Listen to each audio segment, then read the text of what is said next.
விறுவிறுப்பும் வேகமும் அலசலும் நிறைந்த தமிழ்நகர செய்திகளுக்கான நேரம் இது. சென்னை, திருச்சி, மதுரை, கோவை, நெல்லை என மாநகர செய்திகளும் கூடவே புதுச்சேரி மாநில செய்திகளும் இருக்கின்றன. இனிதாய் இணைவோம் இந்த செய்திகளத்தில். தொடர்ந்து செய்திகளை அடுத்தடுத்து பார்க்கலாம். ரயில்வே பாலங்களின் வடிவமைப்பை மேம்படுத்தும் முயற்சிகளை மேற்கொண்டுள்ளதாக மத்திய ரயில்வே அமைச்சகத்தின் முதன்மை செயல் இயக்குநர் ரவீந்திரகுமார் கோயல் தெரிவித்துள்ளார். சென்னை தரவணியில் உள்ள சிஎஸ்ஐஆர் எஸ்ஏஆர்சியின் வைர விழா மாநாட்டில் பேசிய அவர், இந்தியாவில் உள்ள 1,60,000க்கும் அதிகமான ரயில்வே பாலங்களின் தாங்கும் திறனை மேம்படுத்த புதிய தொழில்நுட்பங்கள் பயன்படுத்தப்படுவதாக கூறினார். சரக்கு ரயில்கள் மணிக்கு 100 கிலோமீட்டர் வேகத்திலும், பயணிகள் ரயில் மணிக்கு 160 கிலோமீட்டர் வேகத்திலும் இயக்க பாலங்களின் வடிவமைப்பை மேம்படுத்தும் முயற்சிகளை எடுத்து வருவதாக கூறினார்.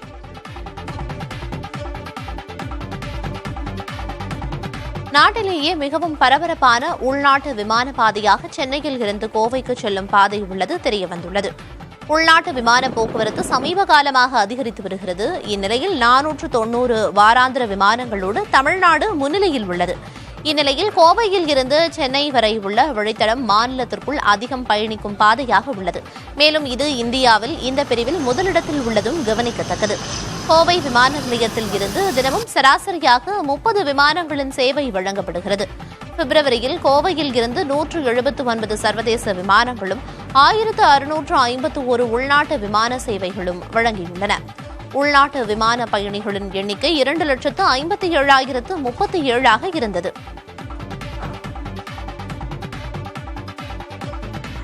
திருச்சியில் ஒரு மூதாட்டியின் செயல் ஒருபுறம் இளம் தலைமுறையினருக்கு முன் உதாரணமாக மாறியுள்ளது, மறுபுறம் விவாதத்தை கிளப்பவும் செய்துள்ளது. திருச்சி துவாக்குடி பழைய பேருந்து நிலையத்தில் நகராட்சிக்கு சொந்தமான பொது கழிப்பறை உள்ளது. அதில் உள்ள செப்டிக் டேங்கில் இருந்து கழிவுநீர் வெளியேறி சாலையில் தேங்கி நிற்கிறது. துர்நாற்றம் வீசுவதோடு நோய் பரவும் அபாயமும் ஏற்பட்டுள்ளது.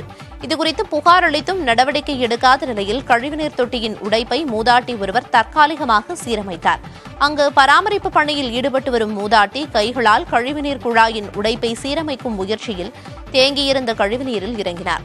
மூதாட்டியின் செயலுக்கு பாராட்டு ஒருபுறம் குவிந்து வரும் நிலையில் எந்தவித பாதுகாப்பு உபகரணங்களும் இன்றி மனித கழிவுகளை மனிதரே அகற்றியது விவாதத்தை ஏற்படுத்தியுள்ளது.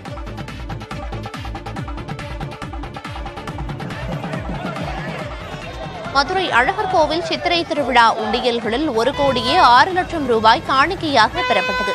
சித்திரை திருவிழாவின் போது மதுரைக்கு புறப்பட்ட கள்ளழகரோடு பழமையான முறைப்படி மாட்டுவண்டி மற்றும் தள்ளுவண்டி உண்டியல்கள் என மொத்தம் 39 உண்டியல்கள் மதுரை வரை சென்று வந்தன. இந்த உண்டியல்களில் பக்தர்கள் கள்ளழகருக்கு காணிக்கை செலுத்தி வழிபட்டனர். இவை கள்ளழகரோடு அழகர் கோவிலுக்கு வந்தடைந்ததை தொடர்ந்து உண்டியல்கள் திறக்கப்பட்டு காணிக்கைகள் கணக்கிடும் பணி நடைபெற்றது. இதில் 1,06,00,000 ரூபாய் ரொக்கம், தங்கம் 9 கிராம், வெள்ளி 55 கிராம் உள்ளிட்டவை காணிக்கையாக கிடைக்கப்பெற்றன.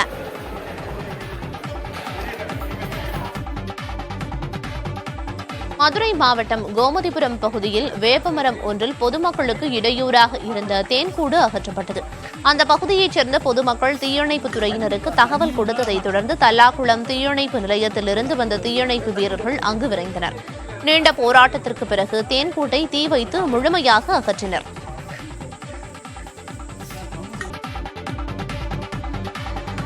மதுரை அழகர் கோயில் மலைப்பகுதியில் இருந்து தண்ணீர் மற்றும் உணவு தேடி மாலை நேரத்தில் காட்டு மாடுகள் ஊருக்குள் வருகின்றன. உணவு தேடி ஊருக்குள் வலம் வரும் காட்டு மாடுகளை கண்டு மக்கள் அச்சமடைகின்றனர். போதாக்குறையாக இந்த மாடுகள் பிளாஸ்டிக் கழிவுகளை உண்பதால் அவற்றின் உடல்நிலையும் பாதிக்கப்படும் நிலையும் ஏற்பட்டுள்ளது.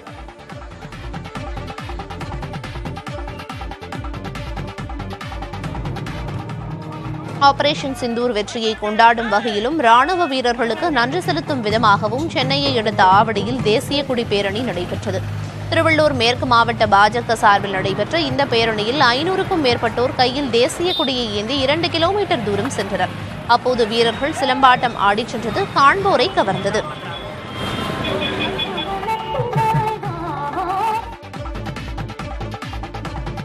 பாங்காக்கிலிருந்து சிங்கப்பூர் வழியாக கோவை விமான நிலையம் வந்த பயணியிடமிருந்து 5 கோடி ரூபாய் மதிப்பிலான உயர் ரக கஞ்சா பறிமுதல் செய்யப்பட்டது.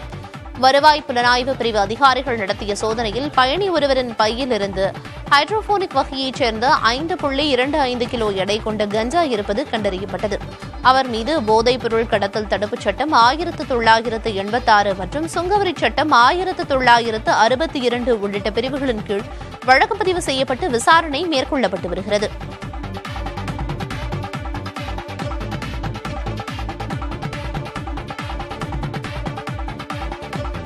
கோவை மாவட்ட ஆட்சியர் அலுவலகத்துக்கு மின்னஞ்சல் வாயிலாக வெடிகுண்டு மிரட்டல் விடுக்கப்பட்ட நிலையில் தடுப்பு பிரிவு காவல்துறையினர் சோதனை மேற்கொண்டனர்.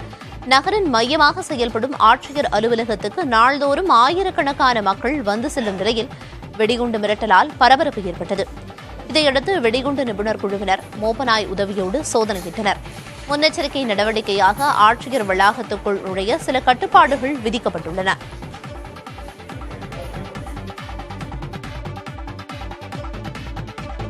ராஜஸ்தானிலிருந்து புதுச்சேரிக்கு புகையிலை பொருட்களை ரயில் மூலம் கடத்தி வந்த நபர் சென்னையில் பிடிபட்டார். ராஜஸ்தான் மாநிலத்தைச் சேர்ந்த மிசாராம் என்ற எழும்பூர் ரயில் நிலையத்தில் கைது செய்யப்பட்டார்.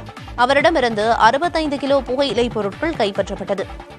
காவல்துறையினர் நடத்திய விசாரணையில் புகையிலை பொருட்களை அவர் புதுச்சேரிக்கு கடத்தவிருந்தது தெரியவந்தது.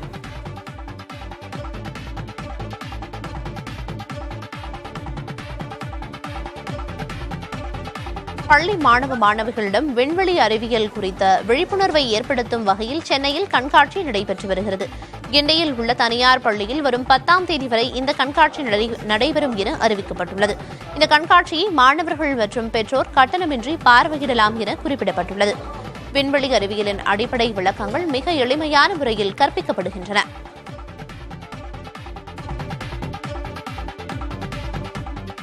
திருநெல்வேலி நெல்லையப்பர் கோயிலுக்கு புதிய யானை கொண்டுவர அனைத்து முயற்சியும் மேற்கொள்ளப்படுவதாக அறங்காவலர் குழு தலைவர் செல்லையா தெரிவித்துள்ளார்.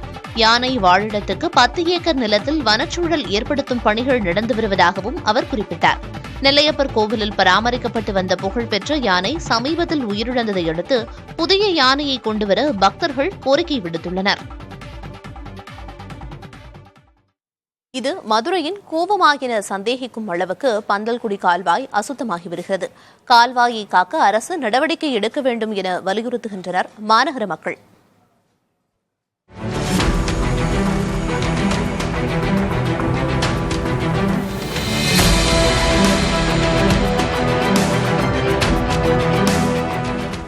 ஒரு காலத்தில் மதுரை புறநகர் பகுதிகளில் உள்ள கண்மாய்களில் இருந்து வெளியேறும் உபரிநீர் பந்தல்குடி கால்வாயில் சென்ற நிலையில் தற்போது முழுக்க முழுக்க கழிவுநீர் செல்லும் கால்வாயாக மாறி நிற்கிறது பந்தல்குடி கால்வாய்.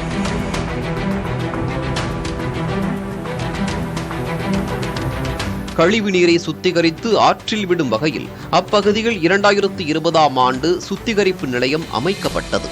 3.15 கோடி ரூபாய் செலவில் அமைக்கப்பட்ட இந்த சுத்திகரிப்பு நிலையம் 20 லட்சம் லிட்டர் கழிவு நீரை சுத்திகரித்து வெளியேற்றும் தன்மை கொண்டது.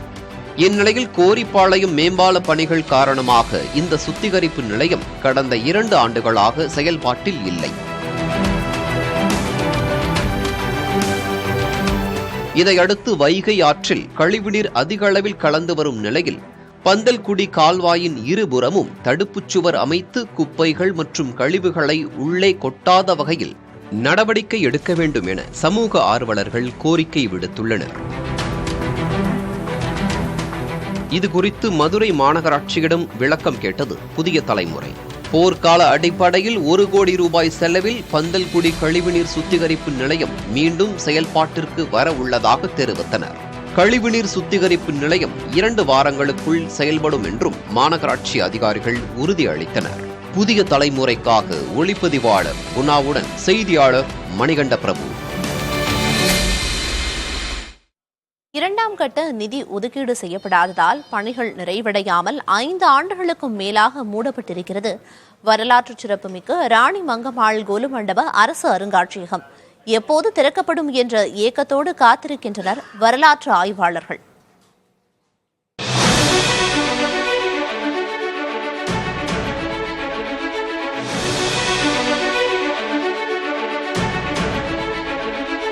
பதினேழாம் நூற்றாண்டில் சொக்கநாத நாயக்கரால் கட்டப்பட்ட இந்த கட்டடத்தை ராணி மங்கம்மாள் கொலு மண்டபமாக பயன்படுத்தி வந்தார். ஆங்கிலேயர் ஆட்சி காலத்தில் அரசு அலுவலகமாக இந்த இடம் செயல்பட்டு வந்தது. 1983 ஆண்டு தொடங்கி 1997 ஆண்டு வரை வாடகை கட்டடத்தில் செயல்பட்டு வந்த அரசு அருங்காட்சியகம் பின்னர் ராணி மங்கம்மாள் கொலு மண்டபத்திற்கு மாற்றப்பட்டது. 1000க்கும் மேற்பட்ட அரிய தொல்பொருட்கள் இங்கு காட்சிக்காக வைக்கப்பட்டிருந்தன.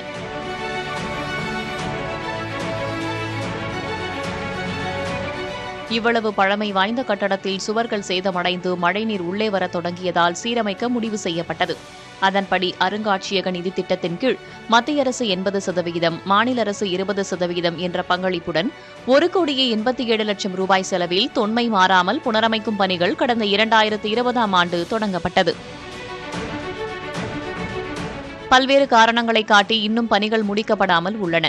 இது தொடர்பாக அருங்காட்சியக காப்பாட்சியரிடம் வினா எழுப்பியது புதிய தலைமுறை.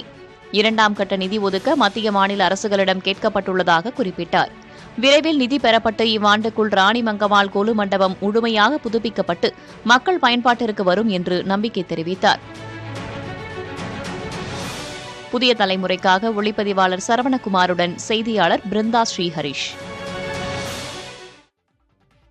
இனிவரும் செய்திகளை தொடர்ந்து அடுத்தடுத்து பார்க்கலாம். மதுரை சித்திரை திருவிழா முடிந்த நிலையில் பூக்களின் வரத்து அதிகரித்துள்ளதால் மல்லிகைப்பூ விலை சரசரவென குறைந்துள்ளது. 1 கிலோ மல்லிகைப்பூ 1000 ரூபாயிலிருந்து 300 ரூபாயாக குறைந்துள்ளது. மற்ற பூக்களின் விலையும் குறைந்துள்ளதால் பொதுமக்கள் அதிக அளவில் வாங்கிச் செல்கின்றனர். பிச்சிப்பூ 400 ரூபாய், முல்லை, செவ்வந்தி தலா 150 ரூபாய், சம்மங்கி 20 ரூபாய், ரோஸ் 150 ரூபாய் என விற்பனை செய்யப்படுகிறது. முகூர்த்த நாள் இருந்தபோதிலும் வரத்து அதிகரித்ததால் விலை குறைய இது காரணமாக அமைந்தது. ஆனால் கனகாம்பரம் மட்டும் 400 ரூபாய்க்கு விற்பனை செய்யப்படுகிறது.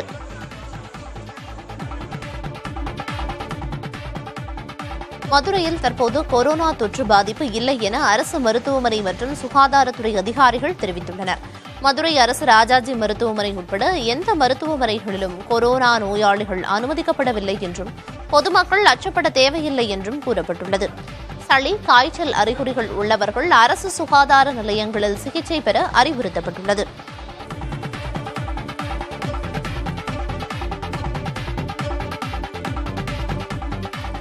அம்ருத் பாரத் திட்டத்தின் கீழ் தமிழ்நாட்டில் திருச்சி ஸ்ரீரங்கம் ரயில் நிலையம் உள்ளிட்ட 9 ரயில் நிலையங்களை பிரதமர் மோடி காணொலி காட்சி வாயிலாக திறந்து வைத்தார். ஸ்ரீரங்கத்தில் நடைபெற்ற விழாவின் தொடக்கத்தில் தேசபக்தியை வலியுறுத்தும் கலை நிகழ்ச்சிகள் நடைபெற்றன. திருச்சி தொகுதி நாடாளுமன்ற உறுப்பினர் துரை வைகோ, சட்டமன்ற உறுப்பினர் பழனியாண்டி, மாவட்ட ஆட்சியர் பிரதீப்குமார் உள்ளிட்டோர் விழாவில் கலந்து கொண்டனர். நெல்லையில் பேராச்சி அம்மன் கோயில் பகுதியில் புதிய கழிவறை கட்டடம் பயன்பாட்டுக்கு முன்பே சேதமடைந்தது. தூய்மை இந்தியா இயக்கம் 2.0 திட்டத்தின் கீழ் மாநகராட்சிக்குட்பட்ட பகுதிகளில் 35 சமுதாய கழிப்பிடங்கள் மற்றும் 7 பொது கழிப்பிடங்கள் கட்டுவதற்காக 3,60,82,000 ரூபாய் நிதி ஒதுக்கீடு செய்யப்பட்டுள்ளது. 8 கட்டங்களாக பல்வேறு பகுதிகளில் கட்டுமான பணிகள் நடைபெற்று வருகின்றன. இந்நிலையில் பயன்பாட்டுக்கு வருவதற்கு முன்பே சேதமடைந்த கழிவறை கட்டடத்தை உடனடியாக சீரமைத்து பயன்பாட்டுக்கு கொண்டுவர வேண்டும் என அப்பகுதி மக்கள் வலியுறுத்தியுள்ளனர்.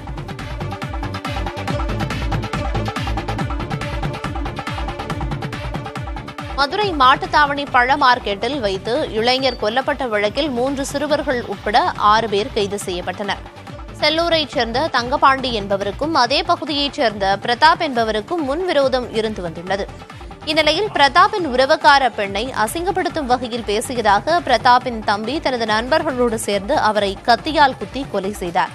இந்த வழக்கில் ஒரு பெண், 3 சிறுவர்கள் உட்பட 6 பேர் கைது செய்யப்பட்டனர்.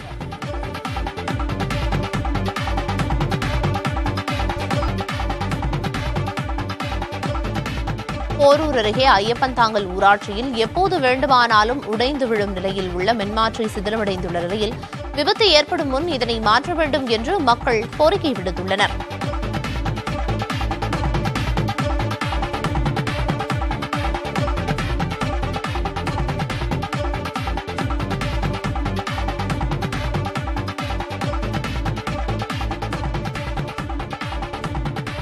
மதுரை கால்நடைத்துறை மருத்துவமனையில் ஜல்லிக்கட்டு காளைக்கு முக சீரமைப்பு அறுவை சிகிச்சை வெற்றிகரமாக நடைபெற்றுள்ளது. சிவகங்கை மாவட்டம் திருப்பத்தூர் பகுதியைச் சேர்ந்த காளை இருசக்கர வாகனம் மோதியதில் தாடை எலும்பு முறிந்து படுகாயமடைந்தது. இதனையடுத்து மதுரை தல்லாக்குளம் கால்நடைத்துறை பன்முக மருத்துவமனையில் அந்த காளைக்கு சிக்கலான முக சீரமைப்பு அறுவை சிகிச்சை நடைபெற்றது. 1 மணி நேரம் அறுவை சிகிச்சை மேற்கொண்ட மருத்துவர் குழுவினர் முறிந்த தாடை எலும்புகளை சீரமைத்தனர்.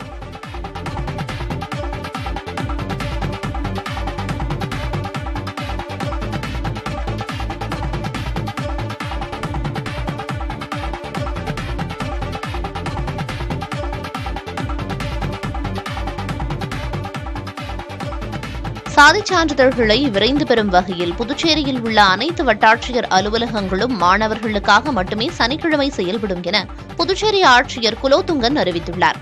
10 மற்றும் 12ஆம் வகுப்பு பொதுத் தேர்வு முடிவுகள் வெளியாகியுள்ள நிலையில் மேற்படிப்பில் சேர்வதற்காக தாலுகா அலுவலகங்களில் மாணவர்கள் காத்திருக்கும் நிலை உள்ளது.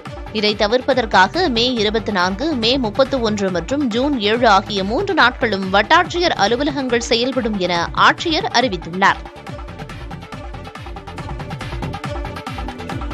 கோவை வனப்பகுதியில் நெகிழி குப்பைகளை முற்றிலுமாக அகற்ற வேண்டும் என இயற்கை ஆர்வலர்கள் வலியுறுத்தியுள்ளனர்.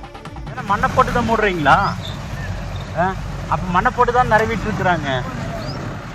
மருதமலை பகுதியில் காட்டு யானை இறந்தபோது வயிற்றில் பிளாஸ்டிக் கழிவுகள் இறந்த விவகாரம் சர்ச்சையை ஏற்படுத்தியுள்ளது. இதனையடுத்து வனத்தை ஒட்டிய பகுதியில் இருந்த குப்பையை அகற்ற மாவட்ட நிர்வாகம் உத்தரவிட்டிருந்தது.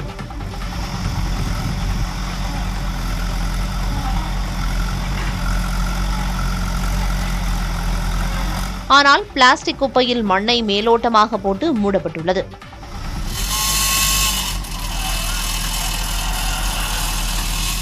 இதனால் மழைக்காலத்தில் பிளாஸ்டிக் கழிவுகள் மீண்டும் மேலே வர வாய்ப்புள்ளது. இதனால் பேருயிரான யானை உள்ளிட்ட வனவிலங்குகள் பாதிக்கப்படும் என்பதால் நெகிழி குப்பைகளை முறையாக அகற்றுமாறு விலங்கின ஆர்வலர்கள் கோரிக்கை விடுத்துள்ளனர். மண்ணை போட்டு அடியில் இருக்க நெகிழியெல்லாம் கழுவி எடுத்ததுக்கு அப்புறம் நீங்க நிறவெல்லாம் பரவாயில்ல. இப்ப எல்லாமே மண்ணை போட்டு தான் நிறைவேற்றி இருக்கிறீங்க. மண்ணை கொண்டு வந்து கொட்டி இருக்கிறீங்க.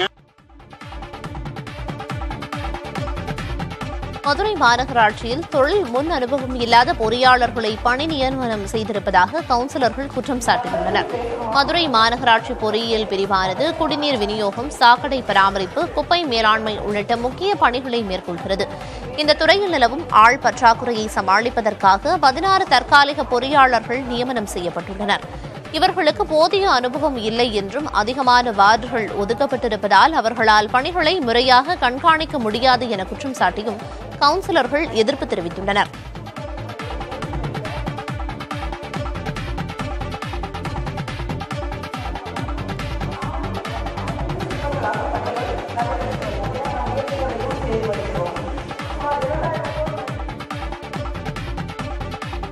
தமிழ்நாட்டிலேயே முதன்முறையாக மதுரை அரசு மருத்துவமனையில் நோயாளிகளின் உறவினர்களுக்கு முழுமையான தகவல் மற்றும் ஆலோசனைகளை வழங்கும் துயர்நிலை ஆலோசகர்கள் நியமனம் செய்யப்பட்டுள்ளனர். சிகிச்சையில் இருக்கும் மருத்துவர்கள் நேரடியாக தகவல் வழங்க இயலாத நிலையை கருத்தில் கொண்டு இந்த ஆலோசகர்கள் நியமனம் செய்யப்பட்டுள்ளனர். அவர்கள் நோயாளியின் நிலை மற்றும் சிகிச்சை குறித்து உறவினர்களுக்கு தெளிவான தகவல்களை வழங்குவர். இந்த சேவை மையத்தை டீன் அருள் சுந்தரேஷ்குமார் தொடங்கி வைத்தார். தாமிரபரணி ஆற்றின் கரையில் அமைந்துள்ள பல 100 ஆண்டுகள் பழமையான மண்டபங்களும் படித்துறைகளும் சேதமடைந்த நிலையில் காணப்படுகின்றன. இவற்றை புனரமைத்து பராமரிக்க மாவட்ட நிர்வாகம் முன்வர வேண்டும் என்ற கோரிக்கைகள் வலுத்து வருகின்றன.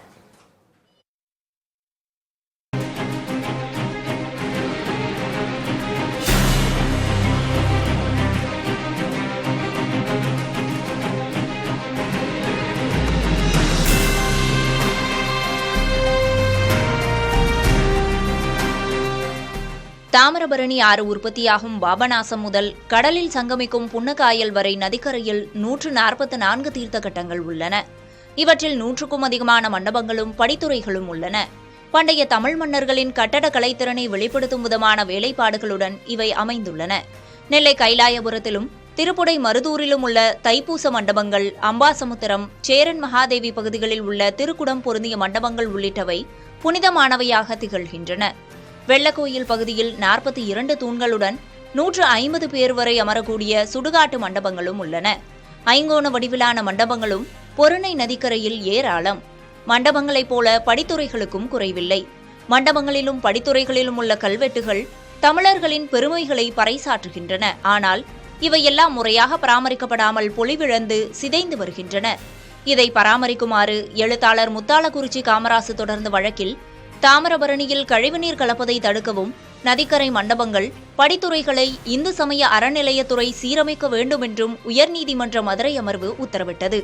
இந்த உத்தரவு புறந்தள்ளப்பட்டதால் நீதிபதிகள் சுவாமிநாதன், புகழேந்தி ஆகியோர் தாமிரபரணி ஆற்றில் நேரில் ஆய்வு செய்தனர். எனினும் அந்த நிலை மாறவில்லை. நதிக்கரை மண்டபங்களும் படித்துறைகளும் சோம்பேறிகளின் புகலிடமாகவே உள்ளன. ஒரு இடத்துல படித்துறை கட்டினால பல லட்சம் ரூபாய் செலவாகும். ஆனா அந்த படித்துறையில் விழுந்த கல்களை எல்லாம் பெருக்கி எடுத்து பழைய மாதிரி அதை திரும்ப பழமை மாறாமல் அதை புனரமைப்பு செய்யணும். அப்பதான் பாத்தீங்க அப்படின்னு சொன்னா நம்ம இதுவரைக்கும் தாமிரபரணி ஆற்றில் பல வெள்ளங்கள் வந்தாலும் தடுத்து அது தலைநிமிர்ந்து இருக்கக்கூடிய அந்த படித்துறைகளையும் மண்டபங்களையும் காப்பாற்றணும் அப்படின்னு சொன்னா ஏனோ தானோ அப்படின்னு சொல்லி அந்த வேலையை செஞ்சிடக்கூடாது. அந்த பழமை மாறாம, அந்த பழமையை எந்த இடத்துக்கும் பங்கம் வராம, அதே நேரம் ஆன்மீகத்துக்கு எந்த பங்கும் வராம அதை சீரமைக்கணும். தாமிரபரணி நதிக்கரை மண்டபங்கள், படித்துறைகள் பராமரிப்பு குறித்து நெல்லை மாவட்ட ஆட்சியர் சுகுமாரிடம் கேட்டோம். அப்போது மண்டபங்கள், படித்துறைகள் குறித்து இந்து சமய அறநிலையத்துறையினர் கணக்கெடுத்து வருவதாகவும், இவற்றை சீரமைக்க அந்த துறை மூலம் திட்ட மதிப்பீட்டு அறிக்கை தயார் செய்யப்பட்டு வருவதாகவும் ஆட்சியர் கூறினார். அண்மைச் செய்திகளுக்கு தொடர்ந்து இணைந்திருங்கள் புதிய தலைமுறையோடு.